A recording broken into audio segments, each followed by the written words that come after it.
আজকে খেলতে আসলাম বন্নি high school মাঠ।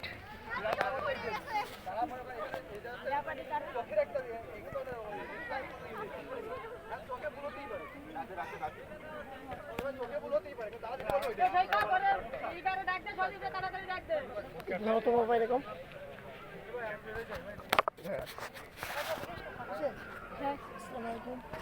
আজকে আমরা খুলনাতে খেলতে আসছি বন্নি হাই স্কুল মাঠ নারায়ণের ভিতরে। আর আজকে টিমটা নিয়েছি, খুব ভালোভাবে সাজিয়েছি। মাঠটা খুব সুন্দর, একটা বৃষ্টির ভিতরে মাঠটাও খুব সুন্দর, আর কমিটিটাও খুব সুন্দর। ডিসিপ্লিনটা খুব ভালো লেগেছে। আর স্মরণ করছি চঞ্চল ভাই, রিক্ত ভাই, মামুন ভাই, ফিরোজ ভাই, রিঙ্কু ভাই, মৃত্যুঞ্জয় খোকন ও সুমন ভাইকে স্মরণ করছি। আজকে এই টিমটা আমার সবাইকে দোয়া চাচ্ছি যেন খুব সুন্দরভাবে আমরা খেলে উঠতে পারি। আসসালামু আলাইকুম।